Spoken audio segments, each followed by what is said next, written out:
Hi everyone. Let's talk about the muscles of facial expression. The muscles of facial expression, or the mimetic muscles, are the muscles which control the contouring and shape of the face so as to affect either the opening or closing of the various facial orifices to convey expression, emotion, or other types of nonverbal communication. There are two distinct groups of facial muscles. There are the epicranial muscles. These are the muscles which are upon the cranium. And then there are the craniofacial muscles. The craniofacial muscles are those which are upon the facial region. And these fall into three groups.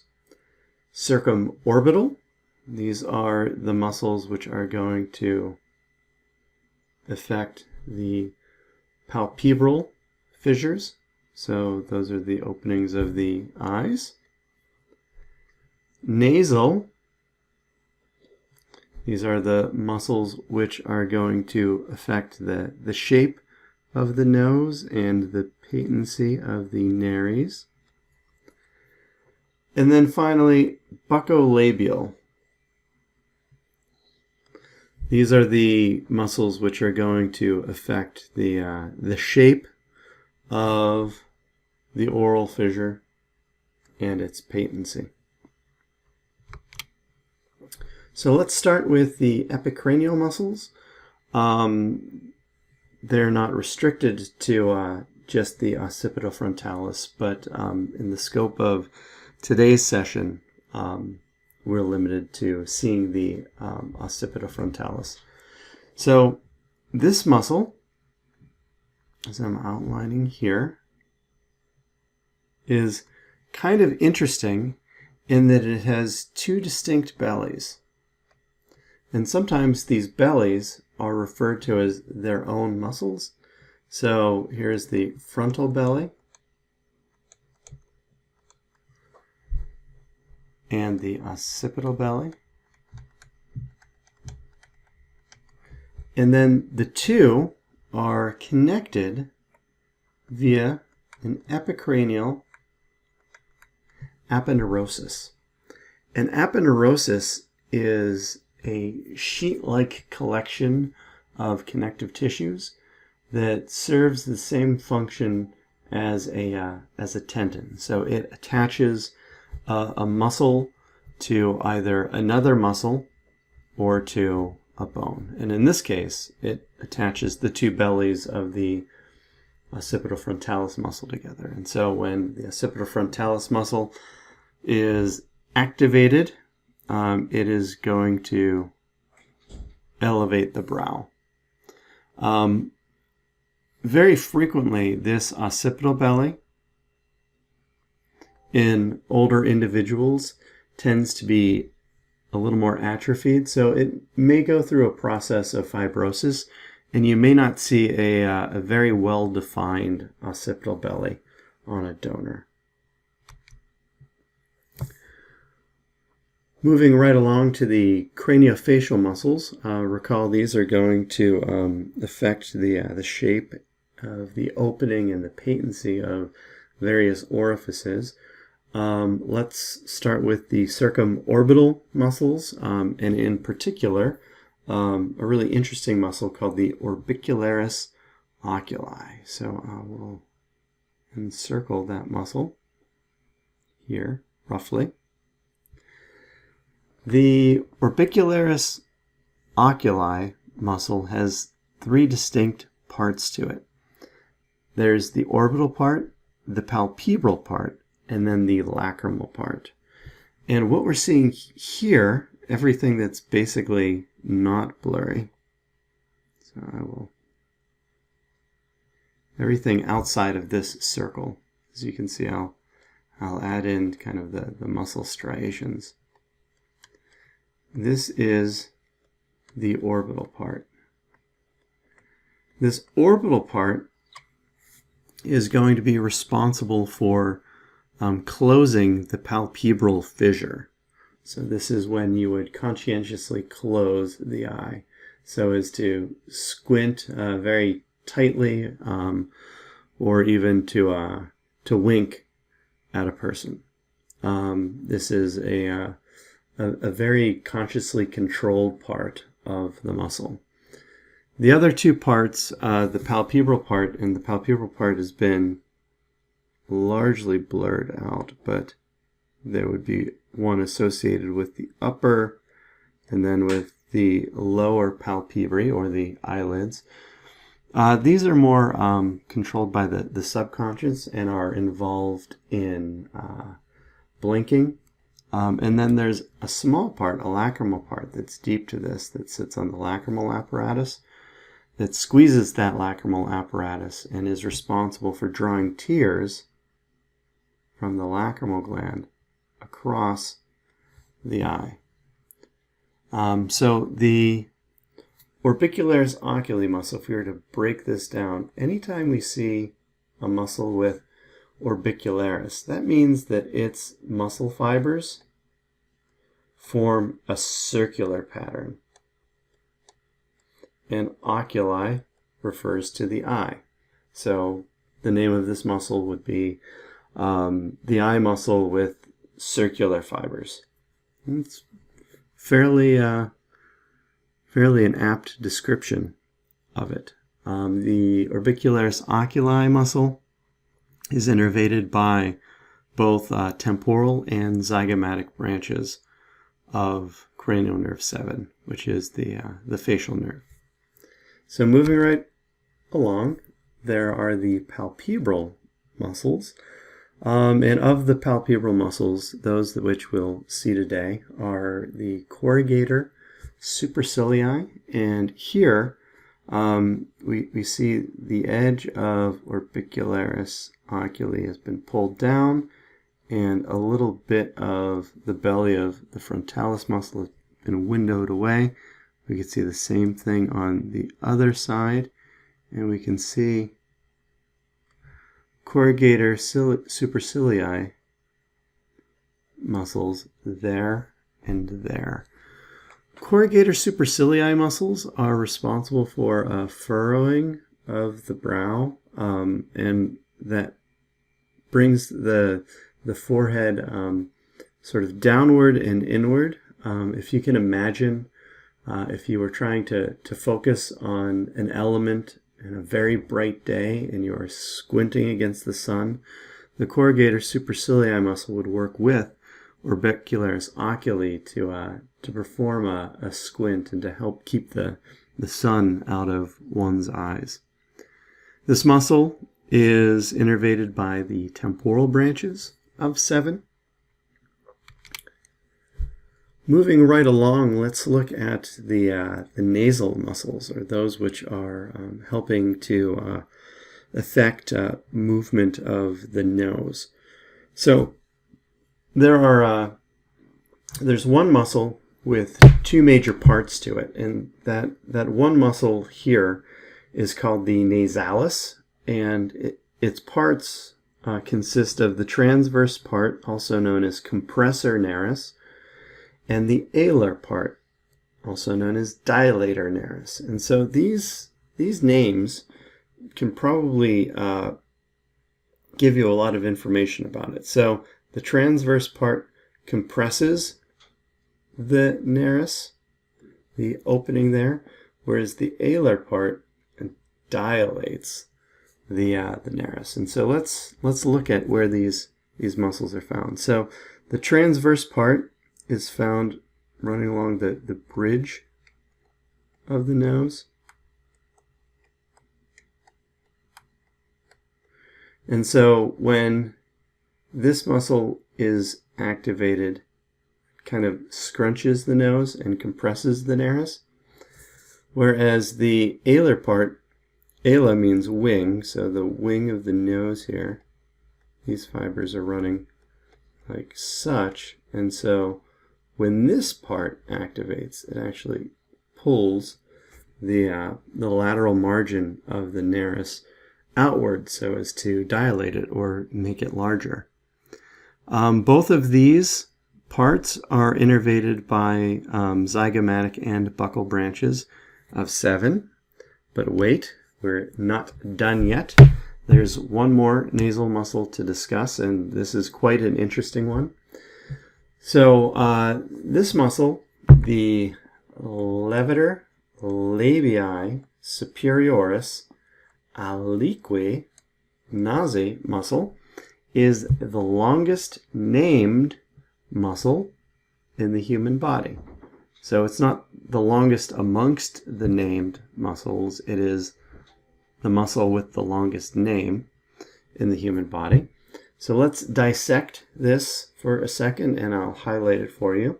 So levator, an elevator labii of the lip superioris. This is an elevator of the upper lip.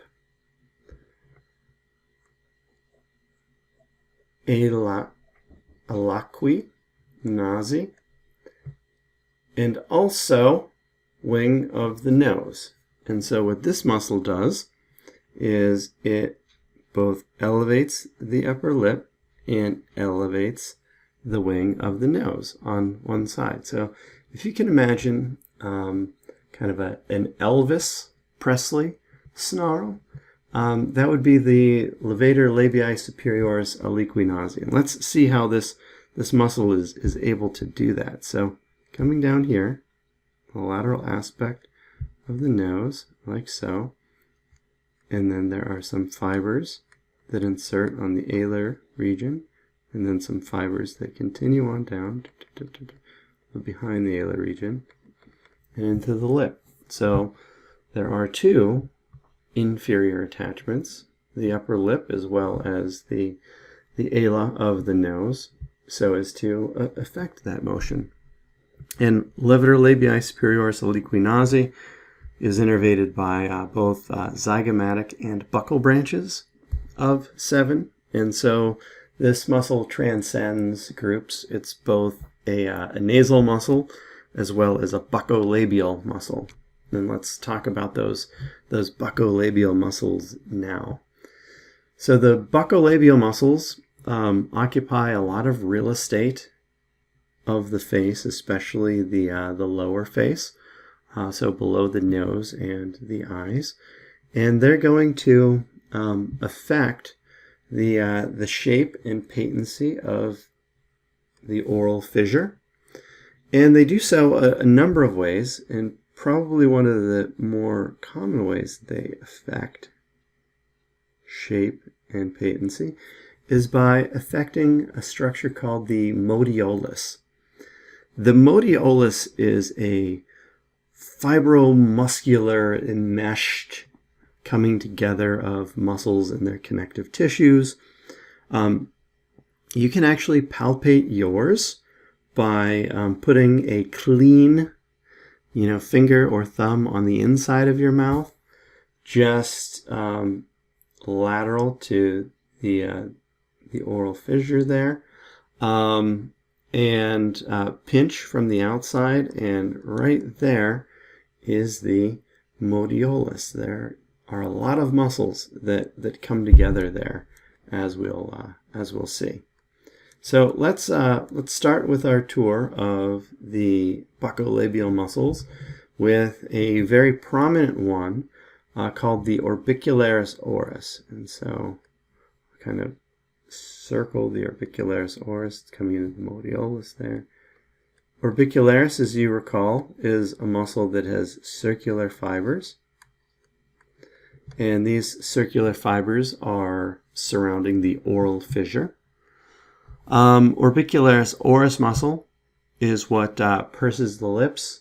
If you can imagine the kind of face that you might make if you were trying to give like a very distant yet polite, gentle kiss from your lips, or some people like to describe this as the duck face muscle. So in social media, I don't know what you all may be into, but in order to make one's lips seem more pouty and full by activating orbicularis oris muscle, you can accomplish that look, and people, I think, will rather deridingly refer to it as the duck face. So you can either enjoy that or not, but that's what it does. The next several muscles can be grouped together under the umbrella of the quadratus labii muscle. Very frequently, for I guess the purposes of efficiency, people love to group muscles like this, like quadriceps femoris, the quadratus labii. So quadratus, these are the four muscles of the lip, and they include our good friend Levator labii superioris aliqui nasi, which we know elevates the upper lip weakly as if to snarl. Then we have this lovely here, which I will highlight. That is Levator labii superioris muscle. Levator labii superioris muscle, as its name suggests, elevates the upper lip, and then in comes this next muscle. That would be zygomaticus minor muscle. Zygomaticus minor muscle also elevates the upper lip, and it exposes teeth to about the canine. So if you're going to flash your canines at a person for whatever reason, you probably want to activate zygomaticus minor. And then we have zygomaticus major. Look at this beauty.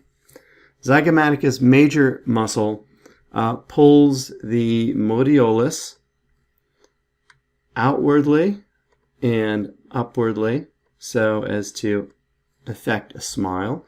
And if you think of the actions of Levator labii superioris, Levator labii superior, or aliqui nasi, Levator labii superioris, zygomaticus minor, and zygomaticus major, what you're doing is you're creating an ever-widening smile. How wonderful, right? These muscles can be quite variable, so sometimes you may or may not see a zygomaticus minor or major. That does happen. Sometimes the zygomaticus muscles can enmesh themselves into one larger muscle. There's quite a bit of variability here. Before we move on, I do want to point out, if you can imagine the area that would be deep to these muscles, so I'll just kind of outline that now. So deep to quadratus labii here, so you can see that there is space in there. That space is known as the infraorbital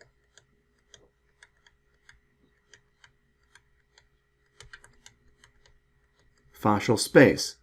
It's most frequently referred to clinically as the canine space.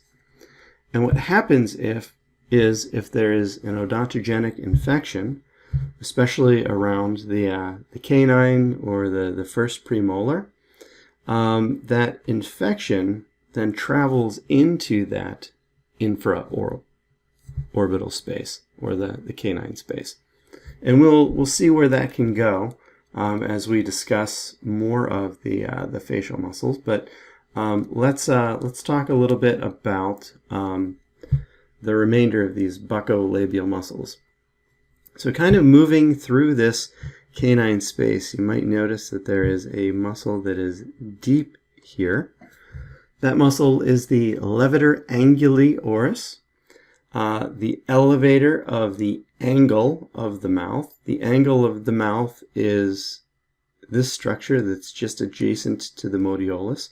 So by tugging on the modiolus superiorlaterally, we are able to effect a smile with the levator anguli oris.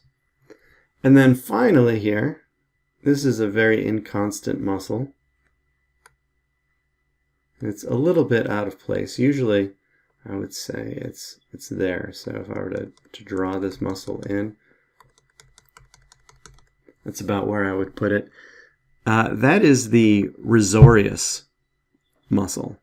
The risorius muscle is the smirk muscle. So if you're just to pull the angle of your mouth out laterally without drawing the lips upwardly so as to smile, that's all risorius.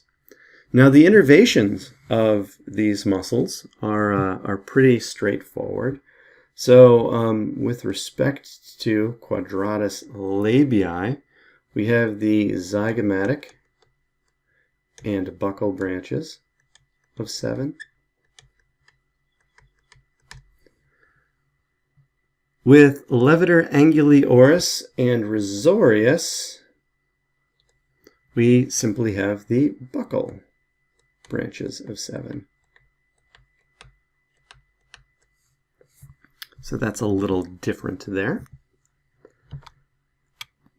Moving right along, we have the buccinator muscle. The buccinator muscle, so if we're following along here, we can see that there's quite a nice buccal fat pad. And we can also see the parotid duct diving down into this space. This space here is the buccal fascial space, and it is lying superficial to this muscle here. I can outline this muscle for us. I don't like that outline. I'll do a better job. That muscle there, and it kind of enmeshes with the orbicularis oris and other buccolabial muscles there. But sort of more importantly, it comes back here to the pterygomandibular raphe, which we discussed in the context of the pharynx, because recall, superior pharyngeal constrictor is posterior to that. Buccinator is anterior to that. And the buccinator is the muscle which is covering the cheek. So this muscle is a very important muscle to complement mastication, or the moving of the lower jaws for chewing, in that when it contracts, it pushes foodstuffs into the occlusal spaces between the teeth so that it can be chewed and cut and grinded. Otherwise, without the buccinator, food may remain in the oral vestibule and not be chewed. And that's problematic. Buccinator is innervated by the buccal branches of 7, and as I said before, it is lying deep to the buccal fascial space. That buccal fascial space is fully contiguous with the infraorbital space. So an infection can move from the infraorbital or canine space into that buccal space. The buccal space is also able to move into a space called the submasseteric space.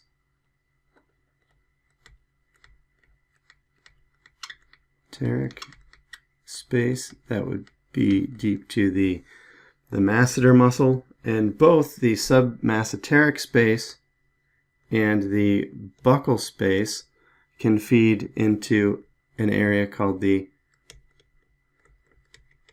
pterygomandibular space. And that pterygomandibular space can communicate with the retromandibular space, and so we can have the movement of odontogenic infections and other infections throughout the face and into the neck as well. So let's take a look at the remaining buccolabial muscles here. We have but a few. We have depressor angulioris. So remember up top we had levator angulioris. Depressor angulioris goes from the modiolus, and it's going to pull that modiolus inferiorly and sometimes slightly medially so as to affect a frown. This muscle is responsible, inferolaterally. This muscle is innervated by both buccal branches as well as the marginal mandibular branch of 7. And then the remaining two muscles here that are affecting movement of the lower lip are the depressor labii inferioris. Be this muscle here. Depressor labii inferioris draws the lip downward. And we have the mentalis muscle. See, there's the mentalis muscle, and this runs deep to depressor labii inferioris. Mentalis actually elevates slightly by pushing it forward and protrudes that lower lip. So if you were to think of a pout face with that lower lip protruding, that's the mentalis muscle. Both the depressor labii inferioris as well as the mentalis muscle are innervated by the marginal mandibular branch of 7. And then finally, rounding out this group, a blast from the past if we're talking about the muscles of the neck, we have the platysma muscle. So platies means flat, and the platysma muscle makes the anterior neck flat. It's also a weak depressor of the mandible and can even pull on the lower lip. It has a quite variable extent of attachment superiorly. And so the platysma muscle can sometimes go quite high, but it largely is making that anterior neck very taut and flat and weakly depressing the mandible, and sometimes even weakly drawing the lower lip taut and inferiorly as well. The platysma is the only muscle which we're talking about at all in this session, which is innervated by the cervical branch of the facial nerve. So we discussed the epicranial muscles, we discussed the craniofacial muscles, and among that group, the circumorbital, the palpebral, the nasal, and then the buccolabial muscles, what they do and what innervates them. And, everything is efferently innervated here by some branch of the facial nerve. And we'll talk more about that when we discuss the facial nerve. Thank you for your time.